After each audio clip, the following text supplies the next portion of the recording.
All right, we're here with On the Acre, Nick and Nathan, and also Michelle Madison of Farming the Future.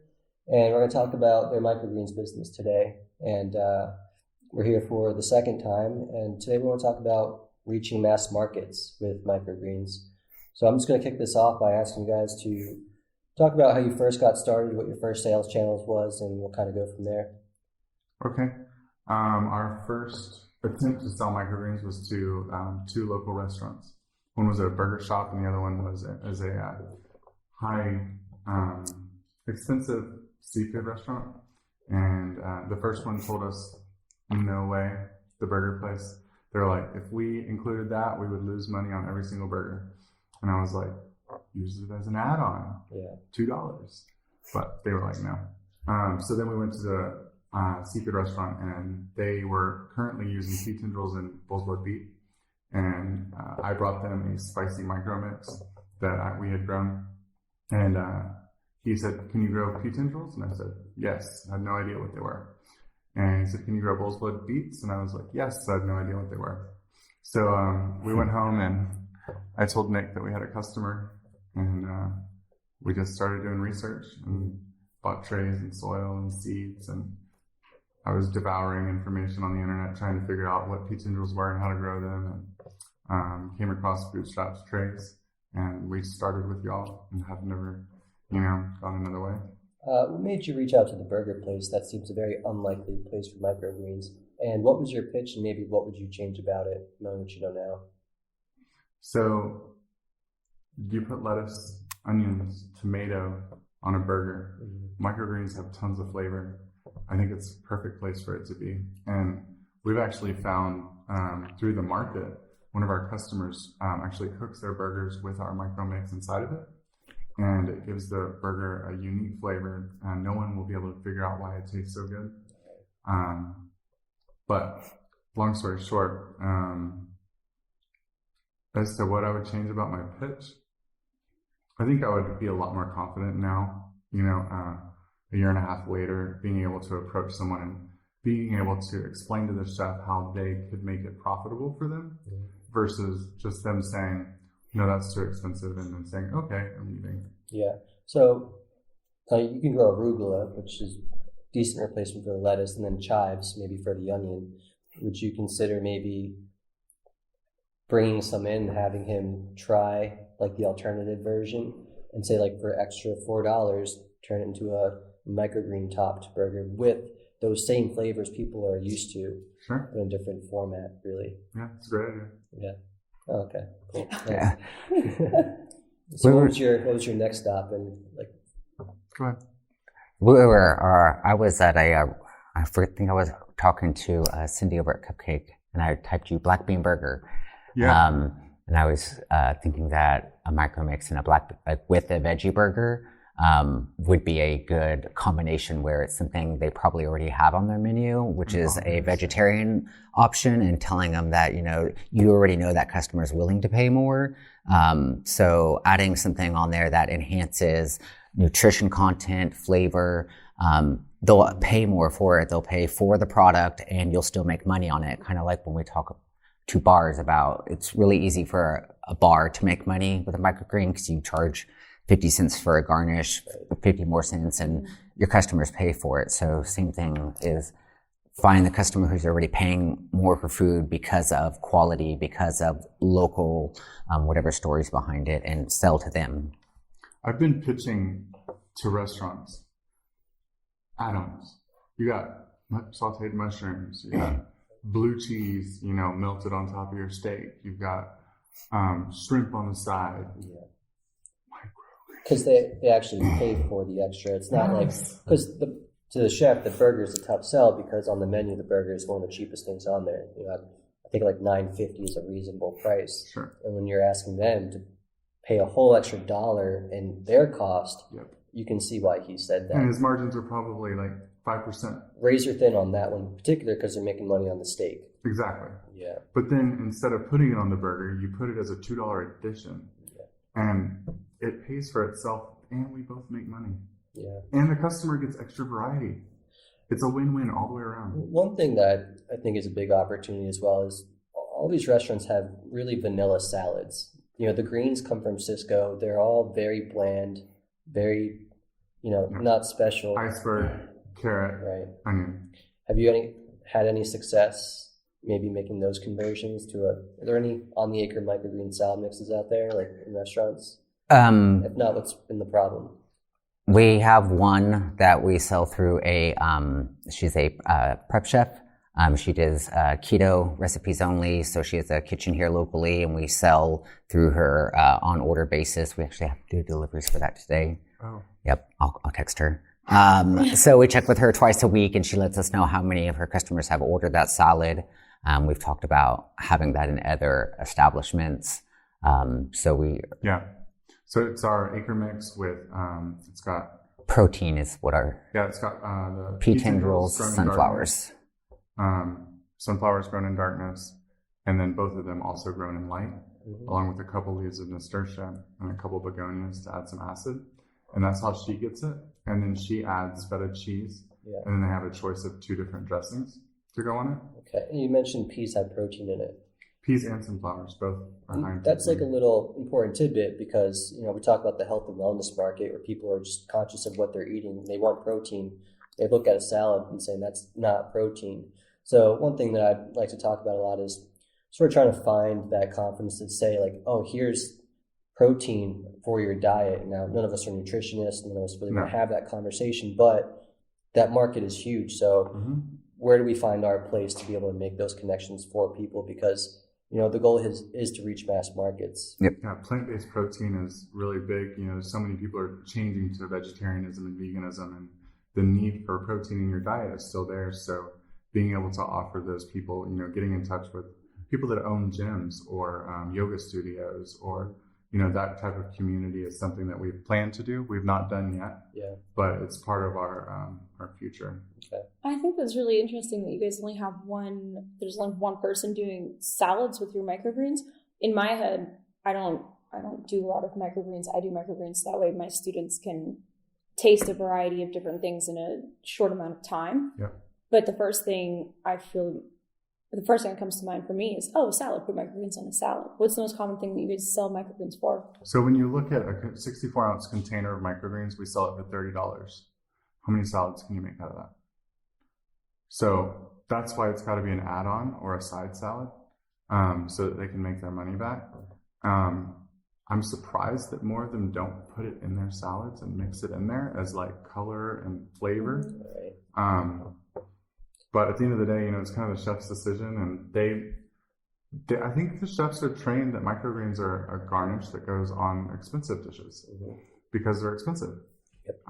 But when we did our microgreen salads in our cafe, we just chose the big bulky ones. So we did pea, buckwheat, sunflower, and I think it was radish, and that was great because that volume is there. Yep. And it wasn't for an expensive price because peas and buckwheat's pretty cheap. So it really worked out. We were getting $10 a salad, and barely cost us anything to make. So and it was quite popular at the time. So I'm wondering if there's any with these home delivery services or like locally made meal plans, if there's an opportunity there to have microgreen salads in a jar or something like that. Yeah, we recently updated our subscription-based program with our add-ons.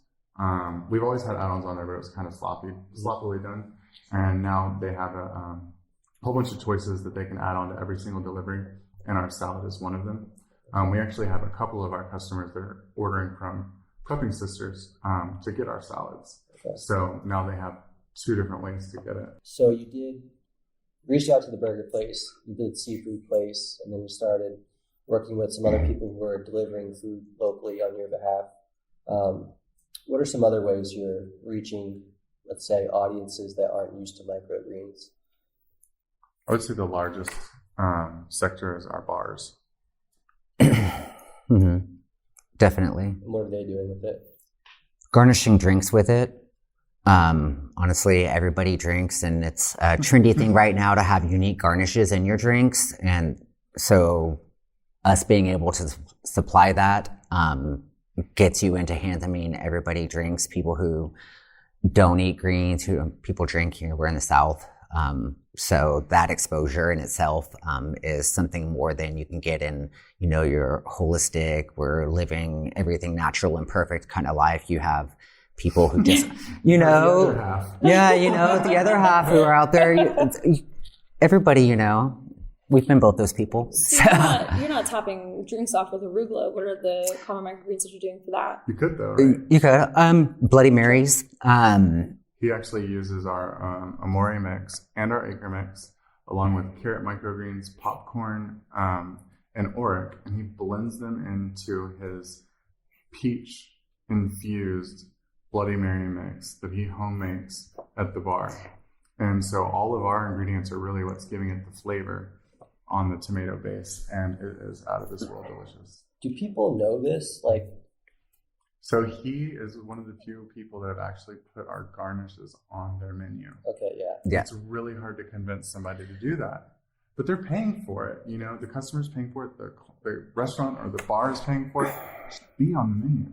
Because I guess the problem is 2% of the population knows what microgreens are, but if 60% of the population are buying cocktails, now they're seeing this little baby leaf. It's an opportunity to educate, and it's an opportunity to be more familiar. So maybe in a year or 2 or 3 from now, they'll actually be open to the microgreen salad.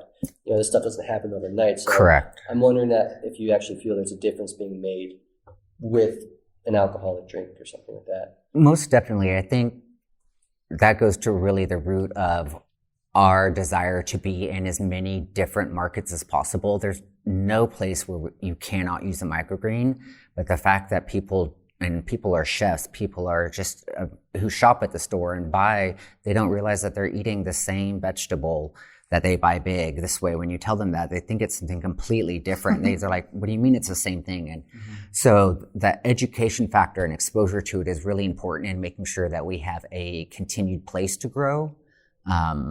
And that's everybody, chefs. I mean, like you said, it comes from Cisco. Like when they think of microgreens, if they walked into our grow room, that's not what they're thinking about. They're thinking about the long stems, the way that they bought microgreens. And that's how they think about when they prepare their dishes is, I don't use it in this way because that's what a microgreen is. So when we come in and show them microgreens and we're like, use it more, it's so great.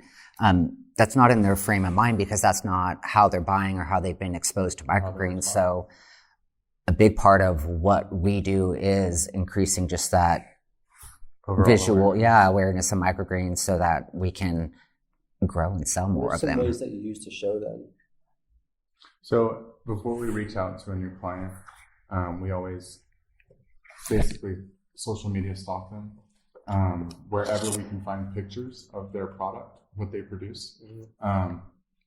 We'll put on the menu and we'll highlight specific dishes that we have something that we can easily cut as a sample to bring to them and suggest. Because the chefs know what their food tastes like. Yep. And when you give them something and say, imagine this on X dish, they can. As soon as they taste it, they're like, oh, wow, that would really go good. Or, no, I don't like it at all. That would not work. But what about, and they'll look at our list at that point in time. And this is super important, I think, for any business. You're coming to them, asking them to do something. Like, don't make them do any work. Like, take anything that's going to make it difficult for them, like, remove those barriers because what they're doing is probably working. And if you want them to, like, change what they're doing, that's a pretty big hurdle. And I don't think people take time to do all of that, but it seems to be making a difference for you guys. Yeah, chefs you can tell, when you get there, they're impressed that you took the time to do that. Now, some people just don't have the budget for it, period. And they'll tell you that the moment you walk in. It's up to us to figure out how to remedy that for them. But, when you come in prepared and I bring samples like this tall, all 4 packs. So 1, 2, 3, 4, 1, 2, 3, 4, all different stuff, flowers. And that's to show the chef that we are really interested in working with them. We've done our research and we could be an asset. That's most importantly, we are providing something of value that helps them create a point of difference in their business and what they're putting out there. We are so saturated with restaurants here in Houston specifically that there's a lot of them. So we have a lot of opportunities to sell, but they have to differentiate themselves from the restaurant that's just like them on this corner and this corner and this corner. So when we go in there, show them things that aren't available through any way they order, that gets them excited. Yep. So let's move beyond restaurants because, again, small percentage of people have the money to afford, restaurants that might be using your microgreens or cocktails. So let's talk about that family of four. How are you guys reaching people like that? Because if you can reach families, that's where we can really open up things. And, this market is so small where if you can reach families in a way that actually has them engaged, this market could really open up. Yeah, we're seeing that already. I spend a lot of time on social media. I'm a member of a couple different food groups here in the area, and I'm always just kind of like keeping my eye on it to see if there's anything that stands out. Recently, we had somebody that found out they had like 4 different types of cancer, and I reached out to her and I said, "Hey, have you heard about broccoli microgreens? This is not an FDA approved message, but they are known to be very helpful with fighting cancer. They have one of the highest percentages of a particular chemical that helps to kill cancer cells." And she had no idea about it. She was kind of upset that she hadn't learned about it. And I said, "Come by or let us drop off some for you to try." And we gave her a pretty decent sized box for free. And she immediately that day was posting about us on social media. Thank you On the Acre and Nathan and Nick for their generous, whatever. And then we had another person asking for broccoli microgreens, but they wanted to pay, and another. So, through that generosity, while also at the same time paying attention to more than just restaurants, we are slowly, our community is getting to know who we are. And I think that that's really, really important. Having other people cheer for you so you don't have to be doing it. And this is the transition that needs to happen. The farmers market people, they're always going to come, they're always going to be there, but that's not the vast majority of people. So the health and wellness and recovery and getting over sickness and disease, that's a massive market, but we're not doctors, we're not nutritionists, so we're very fearful about having those conversations. But something like you did is you mentioned it, maybe you provided a link or two with an actual scientist talking about it. and that's great, and that's okay. Like, we can be the medium, like it's just like sharing information with your friends. Exactly. But I think that's just a huge opportunity to reach those people. Another way that we plan on growing in the future, and we're involved in a small way now, is with your school systems. Mm-hmm. So we plan on being involved with our school system where we're going to be moving, and are right now doing small things actually with this local school. We're about to do a dinner with the culinary school there. Yep, where we donated the microgreens. It's a all plant-based meal. So getting involved with your schools or education or some way with providing the knowledge to youth is another way to touch families that you don't get with restaurants or any of these other means. Well, it's also a lot easier to get a kid to try a bunch of broccoli microgreens than it is to pull off a piece of raw broccoli and say, "Hey, eat this." Yeah. It's way easier to go to clip something and say, "Hey, try this." This reminds me of a story that I heard. Don't know where I heard it. But they were trying to get people in developing countries to make sure that they drink clean water. There was a company providing things that would sanitize the water for them, but the older people weren't accepting it. They're like, "What is this new?" No, But what they did was, inside the schools, they brought microscopes so the kids can see the bacteria in the water. Yep. And once the kids saw the bacteria in the water, they went home and said, "Mommy, Daddy, no," and educated their parents about what was going on. And they saw the adoption of these filtration systems go through the roof. So I'm thinking that a similar thing can happen. Yeah. If we teach the youth, and then it's like the parents are like, "This kid's schooling me now. What's up with that?" So I think that's a good way to. I have a question for you. Yeah. I recently came across this website called Farm Feeds. What is it?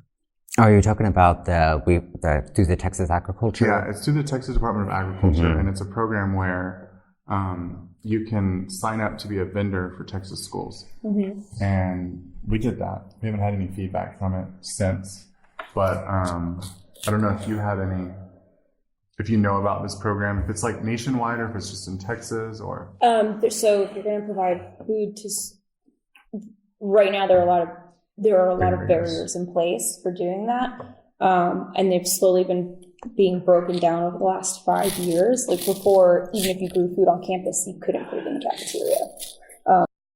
Now there are local vendors that are starting to be able to provide food into schools, but I mean, the liability, the inspections, and then not only that, but the consistency. You have to be able to provide like X amount consistently every time. So that way when these school lunches are set weeks, months before anything else. And so you have to be reliable. And that one case when it's like, oh, this local farmer didn't provide because something happened on their farm, that becomes a huge issue. And then what ends up happening is that kind of ruins it. But the whole goal is to have a collection of local farmers. That Right, creates when kind one of like person co-op can't make it, almost. then Correct. somebody I think else that's can. kind of what that is. From what I looked at it, we registered as a farm that is willing to provide product really to these schools, and there was about 6 other farms in the Houston area that were also registered, where you said the type of farm, your type of produce, what was available for this school or the school area, whatever coverage area they had to. How far you were willing to drive to deliver it. Correct. And so you are just there for them to access it where if they needed you. Yeah, if they got on there really and saw interesting. through these farms they wanted to do something with microgreens. When did you guys fill that out? We'll look at just a couple weeks ago. Yeah, we got an official holder and everything we Yeah, can we show have a you. sign that Ooh. says that we feed Children. schools. Like that. Yeah, I guess the issue beyond that is pricing, because they're buying in such bulk, at government prices. School But you have lunches a are $1.13. Montessori school, Right. that could be using this site, or private, religious schools that could be using this site. That's a good point. Start with the richer schools, because as we all build the systems and get used to it, it's just like any technology, price comes down and more available. I wonder if homeschool has access to that. Is this a private? It's run by the Texas Department of It's Agriculture. guided through them, I guess. Guided. They Farm feeds. Because Florida has something called Fresh from Florida, and they go into schools and they help regulate. Okay, we have to at least have this peaches on this day, and there has to be an option of a fresh fruit or vegetable. Yeah, and on salad day, you could be getting, sunflower shoots, which all kids love, with a little bit of caramel inside it. For the ones that like something sweet. Cool. Well, anyways, I just wanted to bring that up since we were kind of talking about No, that's school. really interesting. Well, and also, it's so, you can see kids get lunch all day long, and they'll get their little square of green beans and they won't even touch it. Yeah. And it drives you insane. You just see them just throw it away. Over and over again. But lettuce and things that are leafy greens or microgreens, they're less foreign to them. They're more willing to eat them. They're not these cooked, slimy vegetables. Out of each other. Yeah. So one last thing to talk about you brought up our microfarm kit. We were at the market, Friendswood Market, about 2 weeks ago, and we had a junior high teacher that came up to us, and he was a science teacher, and they're just starting to talk about cellular respiration and photosynthesis, and he wanted to know if we'd be willing to go up there and do a presentation for the class.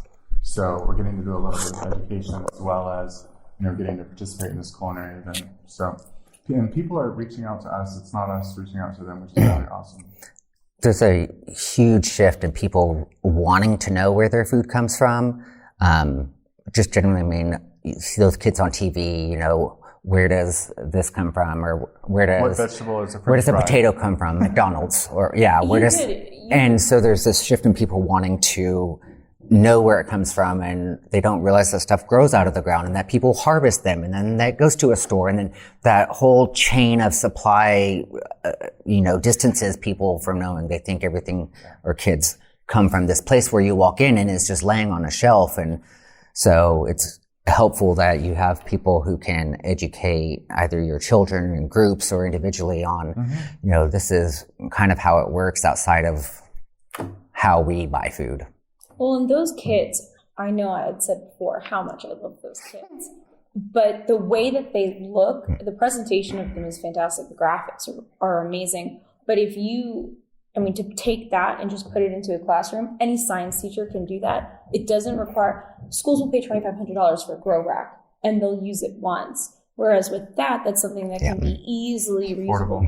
And it's affordable. And we can do a once a month delivery of the refill packs where you just get the soil and the seeds. Yep. And they get to watch over the course of a year 20 different varieties grow, 30. And there's a bunch of different standards. There's a bunch of different lessons that you can teach on that. Yeah. There's so much that... Even if you just included flashcards with that. In that stage of growth, to talk about germination, to talk about there's so much scientific information that's going on in just that short period of time that they spend whole chapters and volumes in books about that. So and at the end, they get to eat it. Right. Yeah, it opens up their eyes to a whole new world. And then the best part is it gives them empowerment because they can grow those things on their own. And as we all know, microgreens is probably one of the easiest ways to start a business. For less than $100, you can start a microgreens business. And you can't do that with most things. So whether you're 70 or 7, you can start a business growing microgreens. And I think that's pretty cool too, because it just takes the whole loop there, like that community building and giving kids an opportunity to do something. And they tell their parents about it, and they're like, I think I ate one of those on my steak the other day. And it even bridges connections between them too. Yeah. That's cool. Cool. So we covered restaurants, bars, health and wellness, schools, I think. Farmers markets. Caterers. Home chefs. We talked about meal prep. Yeah. The goal is to talk about reaching mass markets, and I think we've accomplished that in this little conversation, because that's the goal, to move from the very small percentage of people we're reaching now and to find those mass market opportunities where us as farmers have to step up and be willing to have those conversations and make the products that connects with them. And you two are the shining example of doing that with microgreens. So just wanted to point that out and say everyone should check out On the Acre or Acre on Instagram. Yep. Shut up.